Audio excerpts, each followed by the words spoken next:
No domingo passado, o pastor Miqueias deu continuidade falando sobre felizes os que choram, porque serão consolados. E ele falou sobre a tristeza justamente pela pobreza de espírito. O reconhecimento do humilde geram lágrimas pela sua condição, mas também pela realidade do mundo quebrado em que ele vive. Isso foi muito importante de trazer, que as nossas lágrimas são um reconhecimento do que ele é humilde de espírito pela sua condição e pelo mundo à sua volta. Ele olha para o mundo, vê o mundo quebrado, vê o pecado, vê como isso entrou na criação como um todo, e isso nos incomoda, isso precisa nos incomodar, fazendo com que as nossas lágrimas corram. Mas essas lágrimas, isso abre espaço para o consolo, que é aquela paz encarnada, que é o Cristo.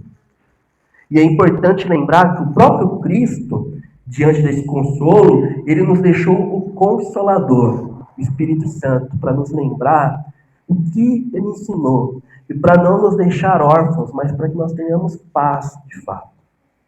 E é importante que o reverendo Miqueias também deixou claro para a gente, no domingo passado, que as bem-aventuranças, que significam felicidade plena ou bênçãos, não se refere... A gente pode cometer um grave erro quando a gente pensa nas bem-aventuranças. A gente pode pensar nas bem-aventuranças como algo que se refere a uma pessoa individual. Como se cada um tivesse uma bem-aventurança diferente. Mas não são qualidades individuais, nem são coisas que nós vivemos uma de cada vez, mas são todas qualidades de um mesmo discípulo, de Cristo. Assim como o fruto do Espírito não é uma qualidade que cada pessoa tem, mas o fruto do Espírito é algo que todo cristão tem, todas aquelas 9 qualidades, assim a bem-aventurança é da mesma forma. A ideia de separar, como se vivêssemos somente um momento de cada vez, ou como se cada pessoa tivesse uma qualidade, realidade distinta, pode ser um equívoco. Por isso, entendemos que dentro do estado de bem-aventurança, dessa condição na qual nós nos encontramos, existe espaço para aquilo que parece contraditório. Por exemplo, quando a gente olha no capítulo 5, verso 3, a gente vê os pobres que ganham o reino dos céus, e não os nobres. Nós vemos os felizes que choram. E é somente através de Cristo, do Evangelho da Cruz, que os discípulos podem harmonizar os paradoxos das bem-aventuranças. Um outro exemplo, quando a gente olha para a Escritura, é para o próprio Paulo, quando ele diz assim, um paradoxo: quando estou fraco, então eu sou forte. Ou quando ele diz, olha, é quando estou preso, então é que eu sou livre. Porque a palavra de Deus não está algemada. Então nós chegamos em um conflito. Você percebe que Jesus, ele não resolve os nós de uma vez. Na verdade, desde o início do Sermão do Monte, aquilo que torna o sermão em algo revolucionário ainda não terminou. Mas toma um novo fôlego no versículo 5. Falando dos paradoxos das bem-aventuranças, agora nós iniciamos a nossa jornada de hoje. A nossa terceira bem-aventurança. Bem-aventurados os mansos, porque herdarão a terra. Independência ou morte? Você conhece essas palavras. Elas foram proclamadas por Dom Pedro I no dia 7 de setembro de 1822, às margens do Riacho Ipiranga. Aquela cena histórica que a gente canta nos nossos hinos, agora, toda vez que tem jogo do Brasil, tenho certeza que você deve colocar assim, a mão no peito, assim, quem gosta mais aí, e cantar isso. Aquela cena histórica, retratada naquele quadro, provavelmente não é bem daquela forma, como foi pintada, mas ela nos lembra de uma realidade constante na história humana. Quando se trata de conquistar ou preservar uma terra, quase nunca isso acontece de uma forma pacífica. A história é cheia de homens fortes que dominaram e ganharam nomes como Alexandre o Grande, Júlio César, imperador, Napoleão Bonaparte. A própria independência do Brasil exigiu anos de conflitos até ser consolidada. Foram pelo menos 2 anos de guerra até a independência, aquelas palavras se tornarem realidade. E olhando para outros povos e para a experiência humana em geral, nós percebemos que a Terra sempre esteve ligada à ideia de segurança, estabilidade e futuro. O brasileiro, então, entende isso muito bem. O sonho da casa própria continua vivo até hoje. Né? Traz um monte de projetos e nomes. Já dizia a minha avó, Dona Lourdes, quem tem terra não erra. Pode ser uma casa simples, pode ser uma grande propriedade.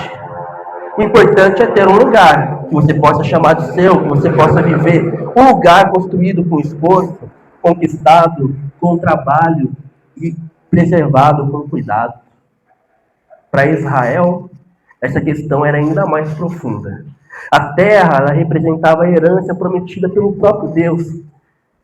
E um mundo, né, representava ali o sustento diário. Se a terra estivesse segura, se os campos produzissem ali a videira, as uvas, os figos, havia paz e esperança. Mas havia um problema. Israel conhecia a guerra.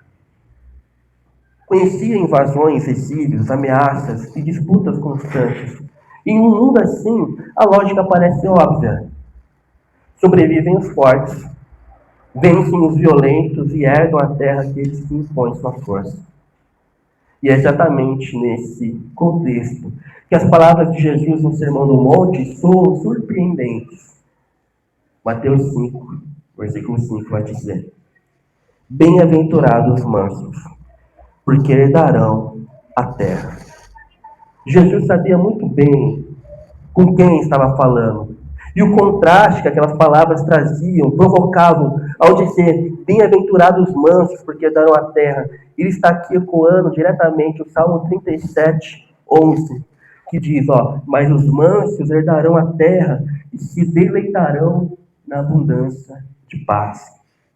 No entanto, esse salmo não nasce em um cenário ideal. Ele é justamente uma resposta a uma realidade de injustiça, onde os ímpios prosperam, os violentos procedem, eles vencem, eles parecem vencer, e os que confiam em Deus muitas vezes enfrentam oposição. Essa tensão não é apenas algo antigo, algo do passado. Talvez você esteja pensando assim nesse momento. O que ser manso resolve para a minha vida? Será que vale a pena ser manso? Num mundo cheio de violência, num mundo cheio de injustiça, num mundo onde são os fortes, os violentos que vencem, os mansos herdarão a terra. Na prática é muito bonito, na teoria é muito bonito, mas na prática nós não acreditamos nisso de verdade. Nós criamos várias desculpas para rebater isso. E a realidade parece bem diferente. Mesmo olhando para os nossos dias atuais, quando nós entramos nas periferias, quando nós entramos nas favelas, os mansos morrem. Quando você entra lá no seu ambiente de trabalho e você é desafiado ou a ser honesto ou a ser desonesto, a enrolar ou a trabalhar, né, Arthur? A fingir que está arrumando lá uma prateleira ou fingir que está tirando pó ou fazer isso de fato. Quando nós adentramos o mundo, os mansos morrem. Há uma guerra acontecendo em cada beco da cidade, onde nós não enxergamos. Lá onde a droga ela é repassada, os vícios acontecem. Lá onde o crime acontece, onde a mentira é contada nos corredores do Planalto, por que não nos corredores, às vezes, das nossas casas, das nossas igrejas. É lá onde a desonestidade na massa impera. Cada espaço de terra, literal ou simbólico, é disputado pela cultura, pelas ideologias. A gente olha aqui para fora, cada canto, cada metro quadrado está sendo disputado. Assim, era assim mesmo no mundo antigo bíblico. Ou a terra era habitada por povos que adoravam outros deuses, como os cananeus, os caldeus, os filisteus e tantos outros, os amorreus e tantos outros povos que a gente encontra na Bíblia, que adoravam outros deuses, que tinham práticas erradas que aconteciam, ou pelo povo de Deus. E a ordem de Deus era: não se misturem, não se dobrem a esses deuses, não se dobrem a esses costumes. Não era apenas uma questão física, eram conflitos de estilos de vida entre qual Deus dominaria aquela terra. Qual Deus dominaria o coração daqueles que vivem naquela terra?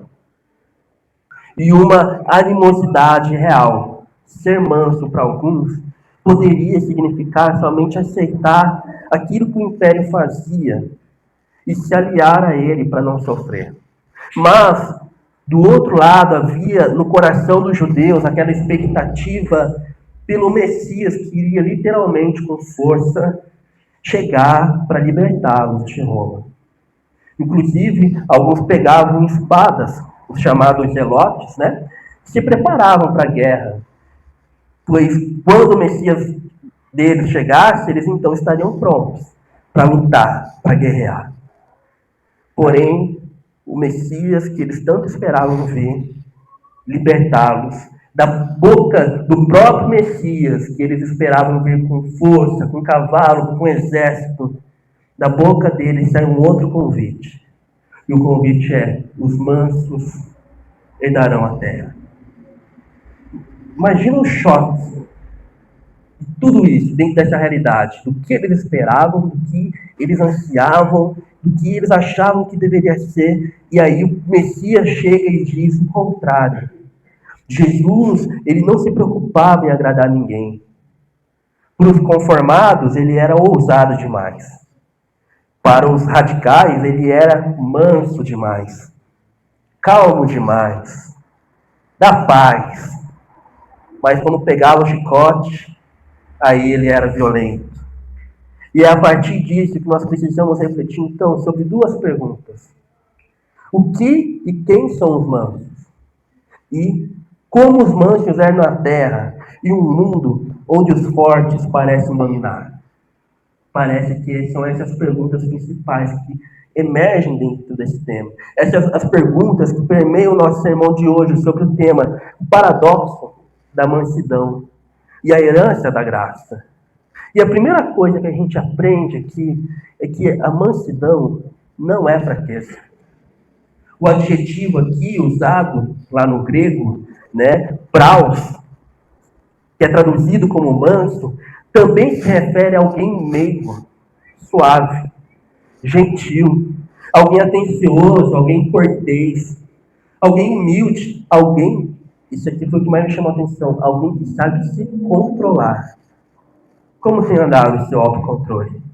Como tem andado o seu domínio próprio? Nós costumamos achar que as pessoas mansas são fracas, são frágeis, mas talvez elas sejam as que mais possuem uma força interior de lidar consigo próprio e com os outros à sua volta. Nós nos enganamos muitas vezes, estamos procurando sempre a figura marcante. No time de futebol, seria aquele jogador ousado, aquele que chama a responsabilidade. É como o profeta Samuel, quando vai atrás de um rei, ele escolhe Saul e dá tudo errado. Saul atende as expectativas de aparência, de altura, de tudo que é externo, ele atende, mas dá errado. Depois Samuel vai atrás de um outro rei e quase escolhe errado de novo. Chega lá Jessé, os filhos, vê o mais velho, alto, bonito, mas assim, esse tem cara de rei, porque ele está olhando para a aparência, para a estatura. Ao invés disso, Deus ele olha o coração. E o escolhido de Deus é Davi.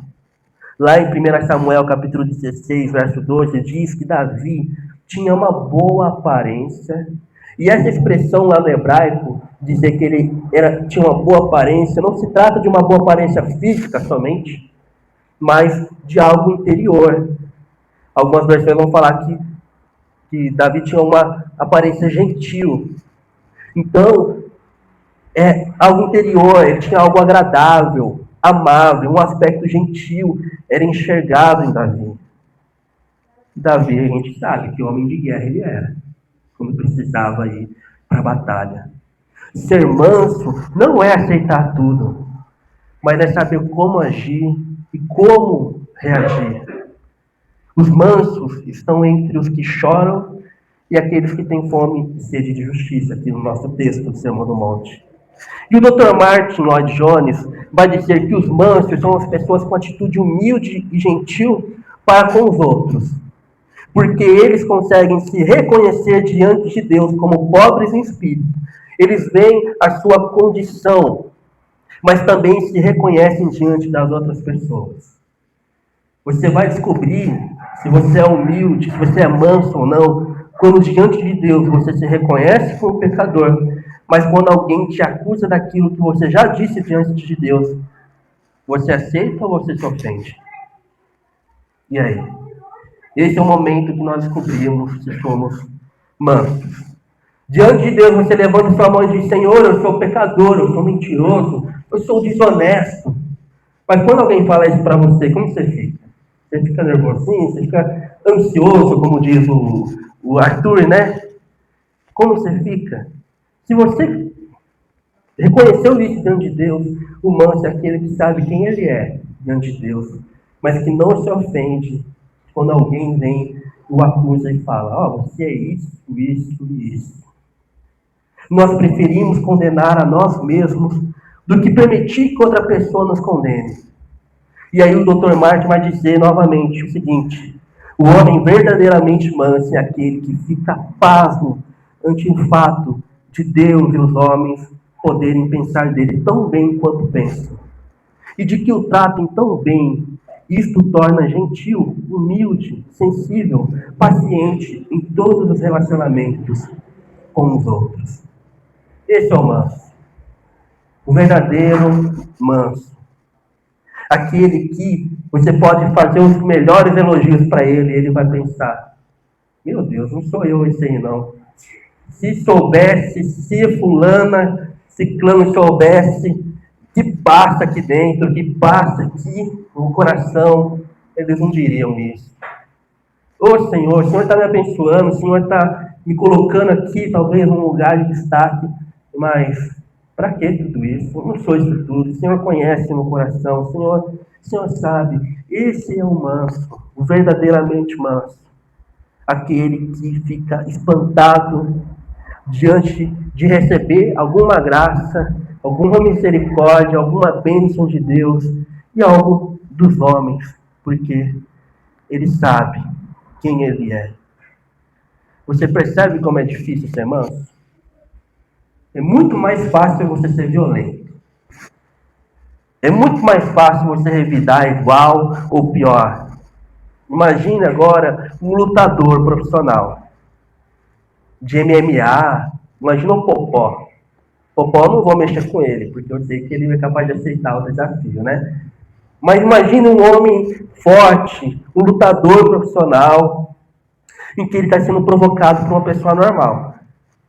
Por um Henrique da vida, por um Oswaldo da vida, um Márcio da vida. A gente está lá provocando lá, fazendo gracinha, lutador profissional, cara que tem experiência, forte. Se ele revida com toda a força que ele possui, isso o torna forte ou um covarde? Isso o torna forte ou fraco, mentalmente, espiritualmente? Ele tem a técnica, ele conhece os pontos críticos, ele tem a força. E alguém normal está ali provocando.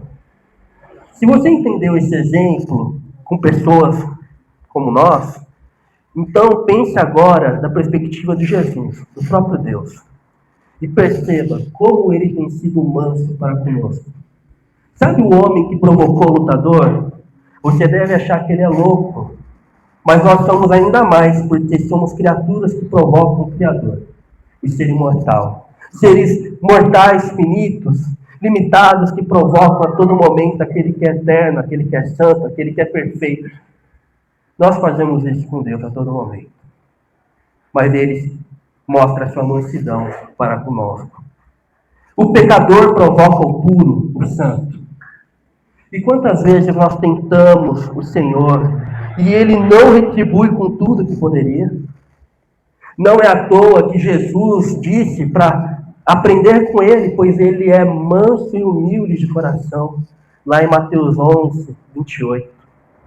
Mas um dos maiores exemplos de mansidão é quando Jesus vai ser preso lá no monte, ser levado para a crucificação. Pedro saca a espada, corta a orelha do soldado.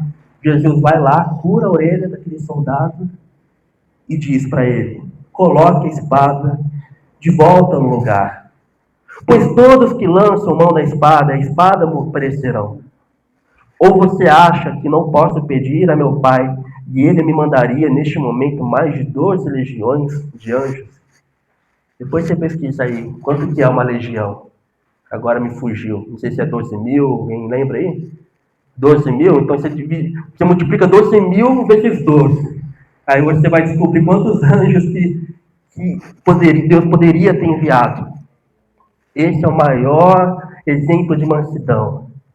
Jesus sendo preso e dizendo: você acha que eu não poderia pedir a meu Pai e Ele me mandaria nesse momento mais de 12 legiões de anjos? Nós precisamos aprender a ser irmãos com aquele que é perfeito. Só o Espírito Santo é capaz de fazer isso, meu irmão. Sem Ele, nós não conseguimos, sem o Espírito Santo. Se Satanás aparecesse diante de nós, oferecendo terras, reinos, somos capazes de aceitar. Mas bem-aventurados os mansos, porque herdarão a terra.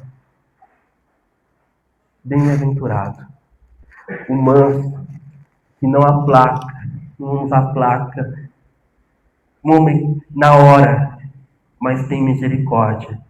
Manso é aquele que tem poder, a força de te quebrar, de te moer, e não faz isso.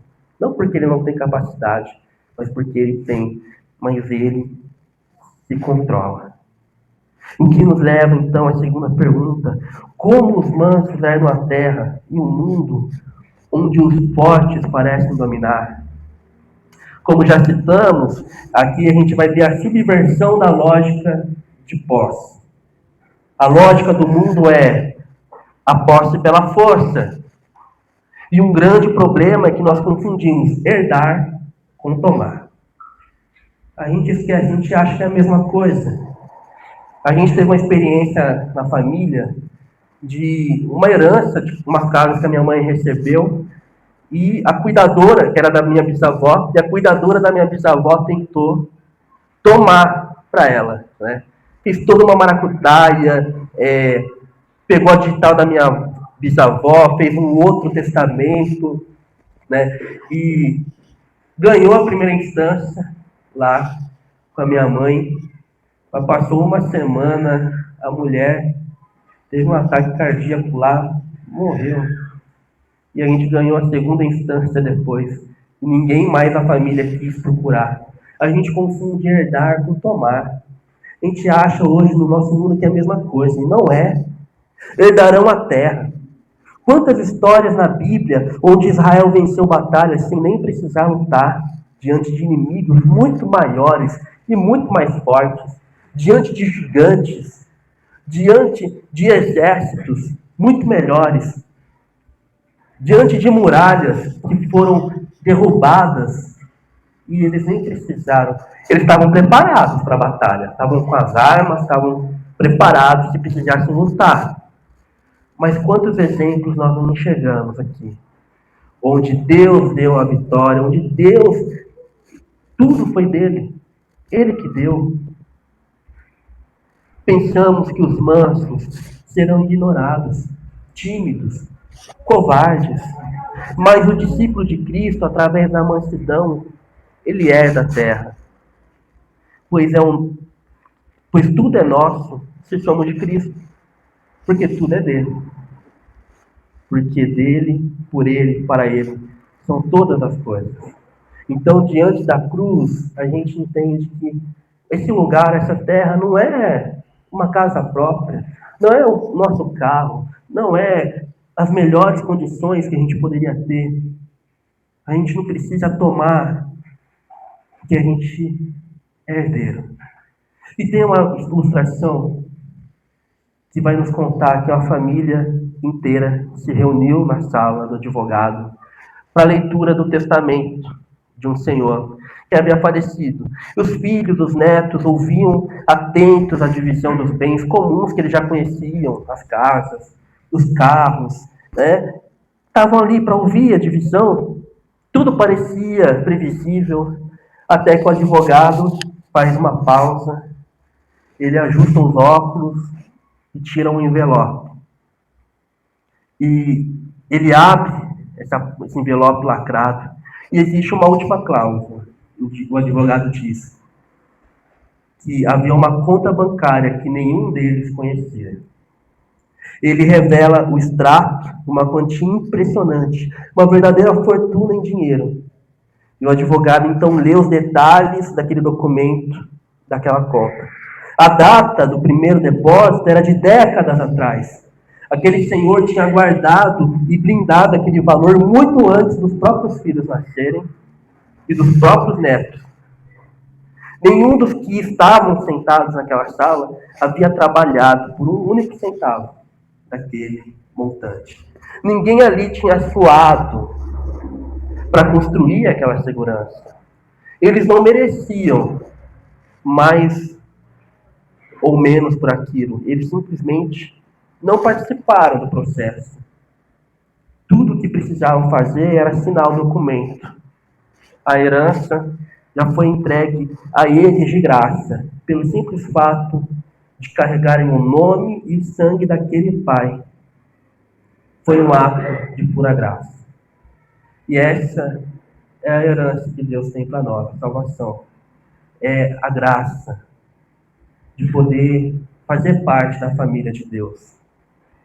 Ainda que o manso abra mão muitas vezes daquilo que é dele. Isso pode ser uma casa, isso pode ser um terreno, talvez até dar razão em uma briga. Isso não quer dizer ser negligente diante daquilo que é justo.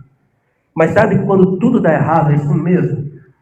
Você fez tudo certo e as coisas ainda dão errado. Você não foi negligente, você foi atrás do que precisava, fez sua parte. O manso é daquela terra, lá do versículo 3, da primeira pregação que eu fiz. Onde o reino é aberto pela graça, pelo lado de dentro. Que não foi o seu mérito, não foi o meu, não foi a sua beleza que te trouxeram. Mas foi o sangue de Jesus e a sua ressurreição que consumaram e compraram a salvação. E diante de tal mansidão, mesmo diante das acusações, do julgamento, das mentiras, da morte, ele venceu. E nós vencemos junto com ele. Aleluia, glória a Deus por isso. É como a parábola do filho pródigo, em que aquele filho retorna para a casa do pai, não como um empregado.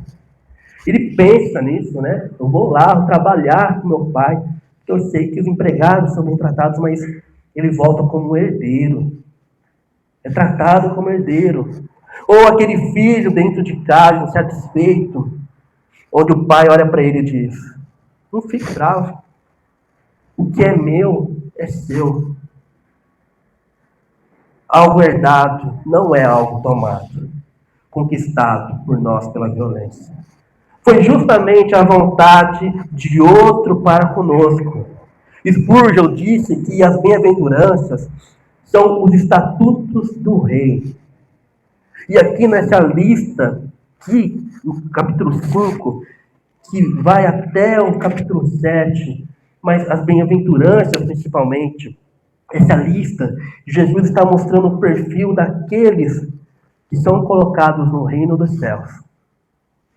Esse é o perfil de quem mora no reino, de quem é do reino, de quem é cidadão desse reino. Os pobres de espírito, os que choram e os mansos. E a lista então continua. E cada domingo a gente vai descobrindo um pouquinho mais dela. Mas gostaria de encerrar lembrando na introdução: independência ou morte, foi o que Dom Pedro gritou no dia 7 de setembro de 1822. E que ecoa a natureza humana Mas o nosso Salvador, há mais de 2000 anos atrás, fez o caminho contrário. Ele disse: dependência e vida. Nós largamos a independência de um ser desgovernado que nós éramos e nos tornamos agora um discípulo que encontrou a mansidão, que encontrou as águas tranquilas e os pastos verdejantes para descansar a alma, para descansar o nosso coração. Nós vagamos ansiosos, não encontramos descanso até encontrar o Senhor. Se você está cansado da violência e do barulho desse mundo, eu quero te convidar a aceitar a herança que o torna herdeiro de Jesus, que te torna manso. Isso pode ser feito agora mesmo, através de uma oração sincera, de confissão, pedindo que Ele habite em seu coração. E se você já é um discípulo de Cristo, mas ainda tem dificuldade de manter a calma diante das pressões do dia a dia, clame a Deus. Peça a Ele que gere essa mansidão em você pelo Espírito Santo, porque essa é uma marca que todos os cidadãos do reino possuem, sem exceção. A gente não possui uma ou outra. Todas as bem-aventuranças aqui, humilde de espírito, os que choram e os mansos, todas as outras coisas da lista, estão ao nosso alcance, estão acessíveis a nós, fazem parte do perfil desse cidadão do reino. Que Deus te abençoe, que Deus nos abençoe essa semana, que a gente possa lembrar dessa palavra, que a gente possa colocar em prática. Talvez você tenha que praticar a mansidão essa semana. Que o Senhor te ajude, que você não faça isso sozinho, mas busque o apoio dele, amém? Vamos orar?